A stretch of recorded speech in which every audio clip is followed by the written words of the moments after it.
अध्यायः। अर्जुन बोले, हे पुरुषोत्तम, वह ब्रह्म क्या है, अध्यात्म क्या है तथा कर्म क्या है? अधिभूत और अधिदैव किसे कहा जाता है? हे मधुसूदन, यह अधियज्ञ कौन है और वह इस शरीर में किस तरह से विद्यमान है? तथा वह पुरुष जिनका मन स्वयं अपने वश में है, वह अंत समय में आपको किस प्रकार जान जाते हैं? श्री भगवान बोले, वह जो कि विनाशहीन तथा सर्वोच्च है, ब्रह्म है। उस ब्रह्म का प्रत्येक शरीर में बसना अध्यात्म कहा जाता है। प्राणियों में उत्पन्न त्याग जिससे उसके अस्तित्व की अभिव्यक्ति हो, वह कर्म कहलाता है। हे देहधारियों में श्रेष्ठ अर्जुन, यह नाशवान पदार्थ अधिभूत है और पुरुष अधिदैव है। इस शरीर में अंतर्यामी रूप से समाया हुआ मैं परमेश्वर ही अधियज्ञ हूं। जो मनुष्य मरते समय मेरा स्मरण करते हुए अपने शरीर को त्यागता है, वह मुझे ही प्राप्त होता है, इसमें कोई संदेह नहीं है। हे कौन्तेय, मनुष्य मृत्यु के समय जिस भावना का स्मरण करता हुआ अपने शरीर को त्यागता है, वह उस भाव के फल स्वरूप उसी योनि को ही प्राप्त होता है। इसलिए तू हर समय मेरा स्मरण कर और युद्ध भी कर। अपने मन और बुद्धि को मुझ में समर्पित करके तू निश्चय ही मुझे प्राप्त हो जाएगा।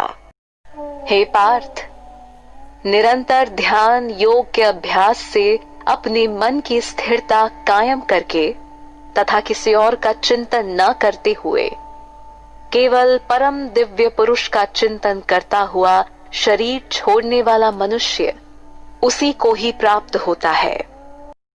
जो मनुष्य उस सर्वज्ञ, अनादि, सबका पालन करने वाले, सूक्ष्म से भी सूक्ष्मतर, सबके धाता, अचिंत्य रूप, सूर्य के समान प्रकाशवान और अज्ञान से परे तत्व का ध्यान करते हुए अंत समय में योग बल से अपने प्राणों को दोनों बाहों के मध्य रखकर भक्ति पूर्वक मेरा ध्यान करते हुए शरीर त्यागता है, वह दिव्य परम पुरुष को ही प्राप्त होता है।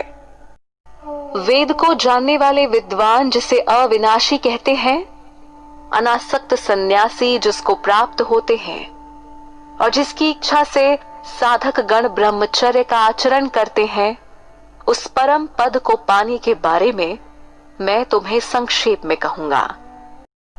सब इंद्रियों को अपने वश में करके तथा चित्त को हृदय में स्थिर करके और प्राण को मस्तक में स्थापित करके योग धारणा में स्थित होकर जो पुरुष ओम शब्द, जो कि एक अक्षर रूपी ब्रह्म है, इसका उच्चारण करता हुआ मेरा स्मरण करता हुआ शरीर का त्याग करता है, वह परम गति को प्राप्त होता है। हे पार्थ, जो पुरुष अनन्य मन से एकाग्रचित होकर मेरा स्मरण करता है, उस निरंतर ध्यान युक्त योगी के लिए मैं सहज रूप में प्राप्त हो जाता हूं। महात्मा लोग मुझे प्राप्त होकर इस दुखपूर्ण और क्षण भंगुर पुनर्जन्म को प्राप्त नहीं होते, क्योंकि वे परम सिद्धि को प्राप्त हो जाते हैं।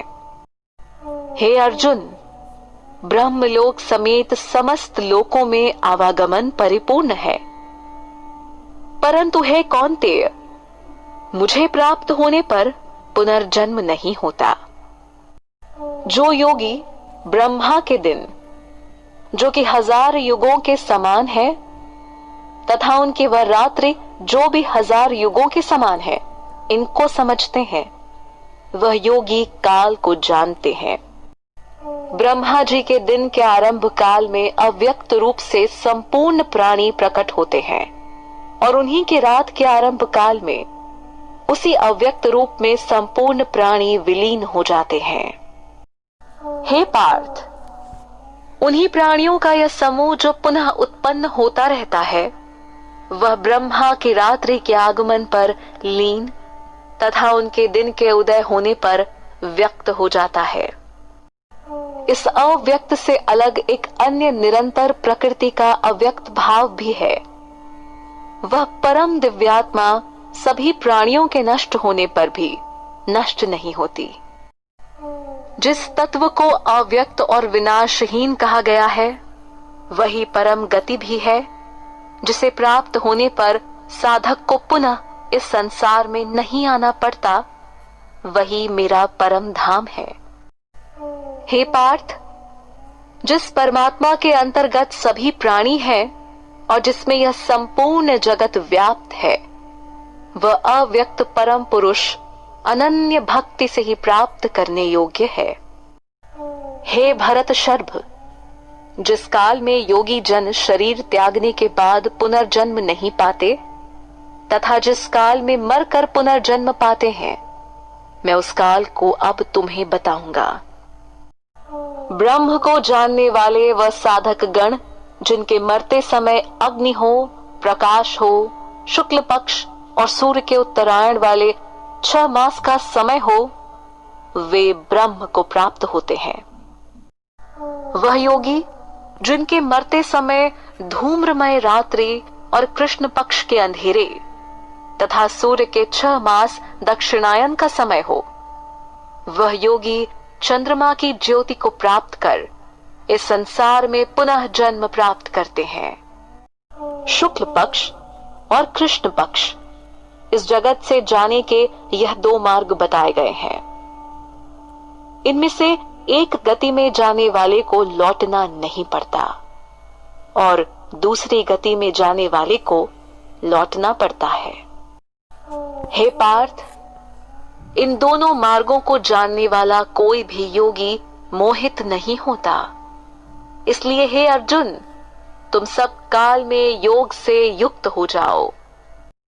अतः इन दोनों मार्गों के रहस्य को जानकर योगी पुरुष वेदाध्ययन, यज्ञ, तप और दान करने में जो पुण्य फलों को माना गया है, उन्हें पार कर जाता है और सनातन परम धाम को प्राप्त करता है। ओम तत्सदिति श्रीमद्भगवद्गीतासूपनिषत्सु ब्रह्म विद्यायां योगशास्त्रे श्री कृष्णार्जुन संवादे अक्षर ब्रह्म योगो नामाष्टमोऽध्यायः।